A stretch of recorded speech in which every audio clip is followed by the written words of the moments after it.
مقدس منيع مقدس تويتيا مقدس بمتعينا نفلتا مقدس لمنتاي مسحبوك على مسحبوك دادي مسحبوك على لمنتاي تحرقت نتولو مالتيو سلام ناي channel تخصصتي همينهم دحنا لكم أنا سلام أملاخي مسكن ببزل لكم هو سلامكم بزح تركي اللي ممتعني سلام نهو سلام ممتهون بعالت ملو تسفاي كوراتي مبالغس channel حدش تلكمكم لايك شير سبسكرايب مقار بيتسوكم مالتي بيتسيد ما يوم لمد مبرتعكم أي فلين نقولكم مالتي لهم عندي نشتن بزعبا مقدس حفتنا مالتي لخوانا نقر كنا قر مزانوكم مالتي إنا يو أفت ميدياسي بزح نقر بزح كومنتات بقى همزلات واقعي لا تصافع الرأو كومنتات إنونا لقوا حدا انتن كبي أمزال مالتيو أنا بمجمرة نفتنعتا نشتن قرزلو لهوتم هرح رهنو أتو فيديو لا أكرئكم ما كاو أنا لله انتن كبي مالتي إنا لفت فيديو ما نهن خازي نرأيو مالتيو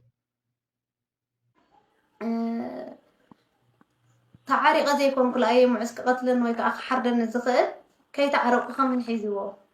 ولا يتعرق ولا أي تعرق معزنا عيك قتل أنت دليل معزنا أي مرة زكستيان أنت دليل بيدي يكون بيت تزاور بس تفاتت كتفي خلي أورسين دحر حلو نوع حجون كاف تحمق أنا قرت هذه وقتي مالتي نعيك قتل الناس ولا حد زقدو أنا قريلا أنا قل نزقا غير كل جزء يزلمونه تعيد عنا تعيد حساسة تعيش رح نكبني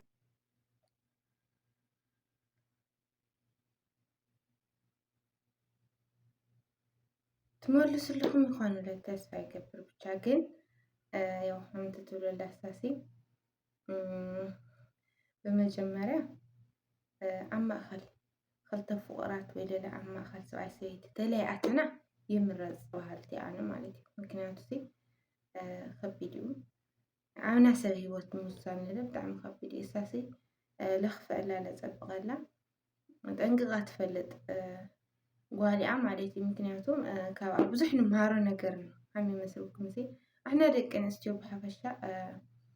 ودكا ما تاتي أنا ولا الحاسبنا ولكن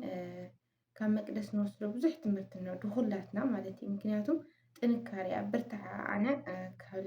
كهب بقى تأكل لكم بشا بتعم تنكر هيواني ولا الحاسب مالتي مكنياتهم عاوز حزن هنا يجزيسي قاريدو نفسه طرخينها طرح عيدنا خوينا نكوس عيدلي حد ودي وحد سواي عيدلي وفقرينا عيدلي تولوس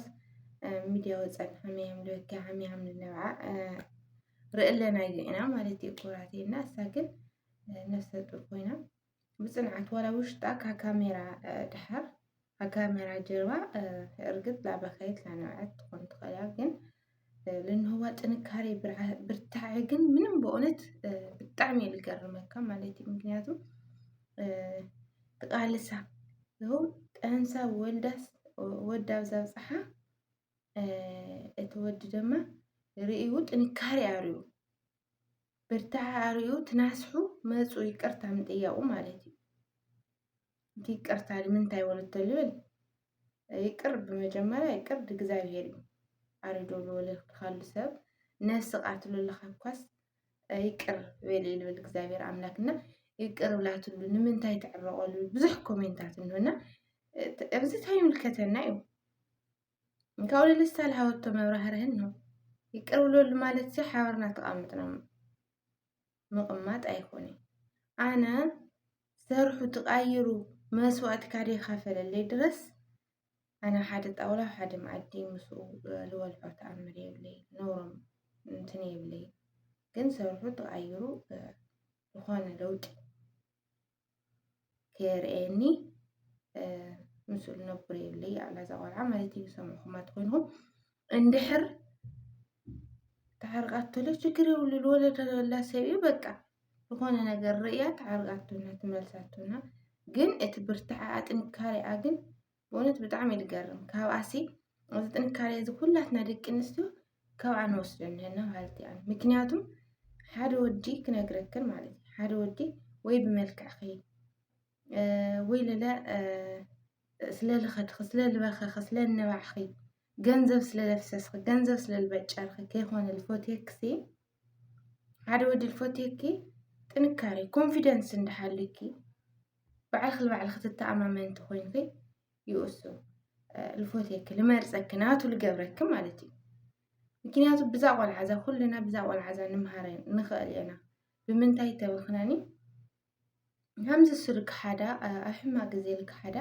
ክሕድኻኒ ንምንታይ ላበለት እግሩ ትዞር ተትነብር ማለት እዩ ተትዞር ተትነብር እግሩ ብእውነት እመናኒ ማለት እዩ ቆላሕ ብልሽ ካብ ሕዚ ቆላሕ ብሎ ኤርያ ይነብሩ ምክንያቱ ግን ኩሉ ንድሓር ጌድፋ ብጥንካሬ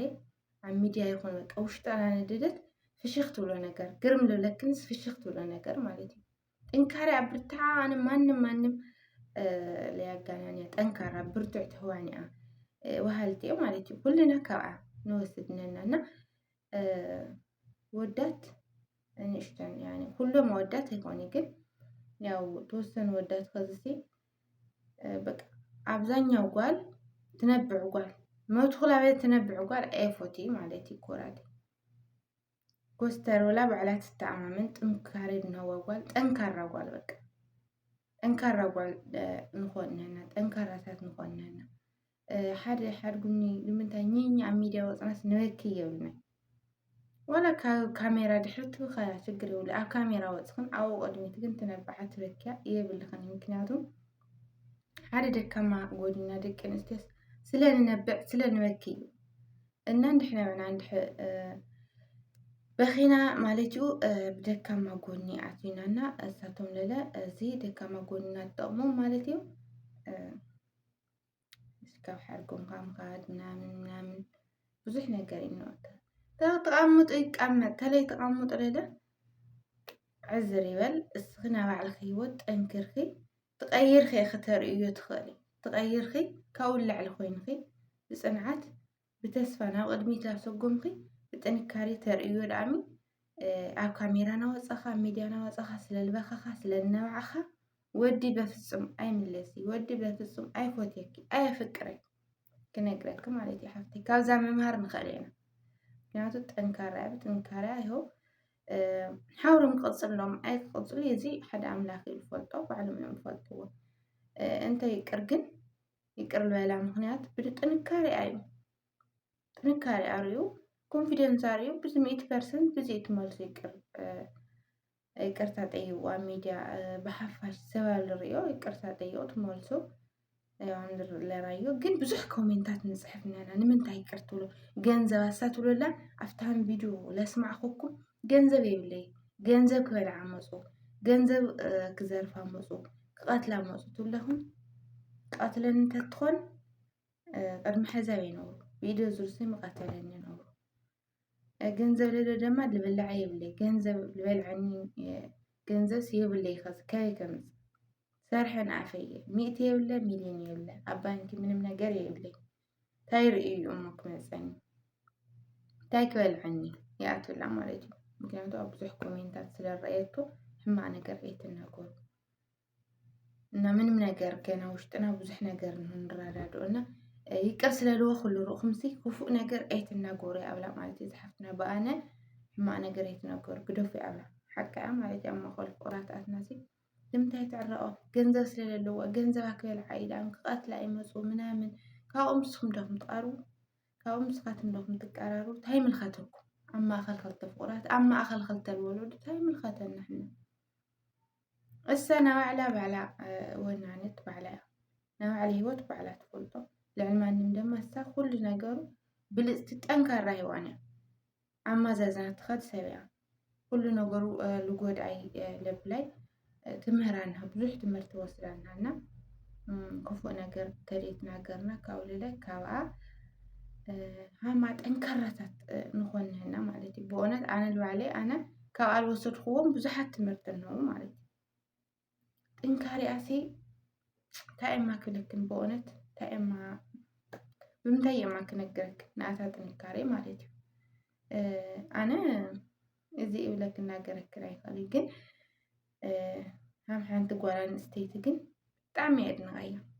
ቀሪዶ ነፍሰ ጡር ኮይንካሲ ጥራሕ ኢልካ እኮ ዓንስ ከቢድ እዩ ሓንቲ ኣለኹኖ ሓንቲ ላወፃለ ወኪሎ ምንም ነገር ዓመት ድዩ ኣዋርሒ ዶ ምሳን ተቐምጡ ትፍለየን ልንውዖ ነገር ነሳ ግን ኣነ ኣብ ካሜራ ብዙሕ ተኪ በቃ ዝኾነ ሕራነ ነሩ ካብኣ ድማ ለሲ ወዲ ሓቑፋስ ዝኾነ ሕራነ ነገር ነሩ ኣብ ገፃ ማለት እዩ ትርድኦ ነገር ነሩ በቃ ብኒሕ ነገር እትናገሮ ነበረት ንግግራ ምናምና ካብኡ ድሓር ድማ ማለት እዩ ኣብ ሚድያ ምናምን ብጣዕሚ በቃ ኮንፊደንስ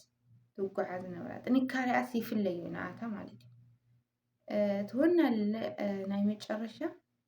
በቃ ንኣታ ጥንካሬኣ ላበለኒ ነገር ለለ ኩሉ ነገሩ ሓልፋ ኩሉ ነገሩ ብብርታዐ ዘላ እትሱ ትናስሑ ርእዩ ትናስሑ መፅኡ ኣብ ሚድያ ኣብ ቅድሚ ሰብ ይቅርታ ኣምላክ ደኑር ጉምስ ብሎ ይቅርታ ክብላ ምግባራ ብጣዕሚ እየ ለድነቕዋ ማለት እዩ ብጣዕሚ ምክንያቱ እዚ ጥንካሬኣ ስለረኣየ ደካማ ጎና ይርአየላ በቃ ትነብዕ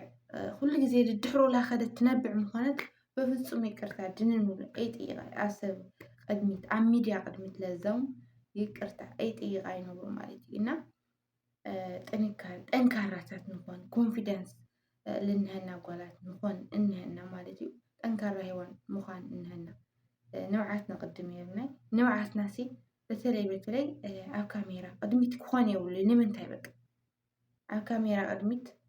ንብዓት ኣቋርፃ ክብራት ኣሕዋተይ ማለት እዩ ተኻፍኡክን ካብ ካሜራ ድሕሪት ኮይንክን በይንክን በኽኽን ተንፍሶ ትኽእላ ይኽን ኣብ ካሜራ ይኹን ኣብ ሚድያ ድድሕሮ ናኸድኻ ብኽያትሲ ምንም መፍትሕ ለይኮነ ምንም ፍቕሪ ለይውስኽ ቅንስ ዳኣምሲ ኣይውስኺ ማለት እዩ ጥንካሬ ብርታዐ ናይኽ ጥንካሬ ናይኽ ብርታዐ ናይኽ ኮንፊደንስ ግን ናይኽ ዓርሰ እምነት ድነቂ ዓርሰ እምነት ጠንካራ ሂወን እንተኮይንክ ባዕሉ ይብል ፎቴክ ባዕሉ እዩ ናይ ይብሉ ልሓረክ ማለት እዩ ኮርት ሓፍተይና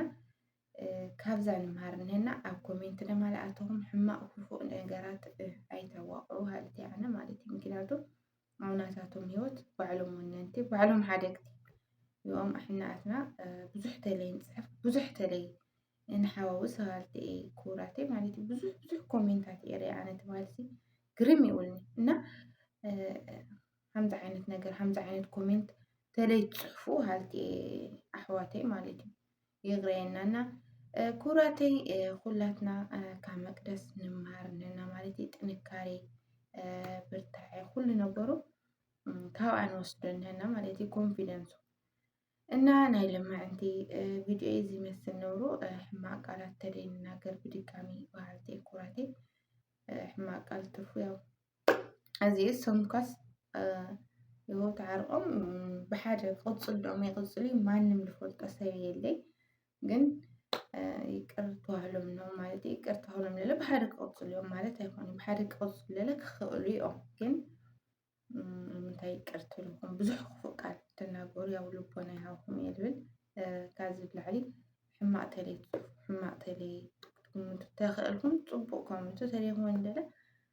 ግደፍዎ ማለት እዩ ሕማቅ ቃላት ኣይትናገሩ ማለት እዩ ኩራተይ ትናገረቶ ነገር ሓምዚ ዝረአኹሞ እዩ ማለት እዩ ቀትለን እንተኮይንሲ መን ሕዝሉ ቅድሚ ፀቕቲ ገንዘብ ከይልዕክ መፁ ትብልንሲ ገንዘብ ልበሃል የብለይ ልብላዕ የብለይ ልብል የብለይ ሰርሐ ለኣፈይ ጊዳም ንቕመጥ ገንዘብ ላመጥኽዎ ገንዘብ የብለይ ምንም ነገር የብለይ ያብላ ዝሓፍትናና ኮፎ ነገር ተለይትናገርና ባህልቲ እና ኩራተይ ናይ ልማዕንቲ ቪድዮ እዚ ይመስል ነብሩ ብቐፃሊ ቪድዮ እስካብ ንራኸብ ሰሰናይ ለኹም ዝክሰናበተኩም ማለት እዩ ያው ላይክ ሸር ድማ ኣይትሕመቁ ላይክ ግበሩ እስኪ ላይክ ብደይ ላይክ ምንም ነገር ለስራሕ ነገር የለ ላይክ ክንዲ ሸር እዩ ላይክ አብዛኛው ላይክ ሲ ናተይ ኣይመፀኒና ላይክ ኣይትረስዑ ላይክ ግበሩ ሰብስክራይብ ዘይገበርኩም ድማ ሰብስክራይብ ብምግባር ቤተሰብ ኩኑ ማለት እዩ ኩራተይ እና ብቐፃሊ ቪድዮ እስካብ ንራኸብ ሰሰናይ ለኹም ዝክሰናበተኩም ማለት እዩ ቻው ኣድነቕቲ መቅዲ ድማ ኣብ ናብዕላ እውን ኣትኹም ምርኣይ ትኽእሉ ኢኹም ስማዕ ትኽእሉ ኢኹም ከይድኩም ፅቡቅ ዝኾነ ኮሜንት ኣቕምጡላ ማለት እዩ ክፉእ ነገር ኣይትፅሓፉ ቤዛኹም ማለት እዩ ተኽእልኩም ፅቡቅ ተለይኮኑ እሽ نمن قتلوا اشتتوا الناس السناي كوراتي فقط على شكام نرخب السناي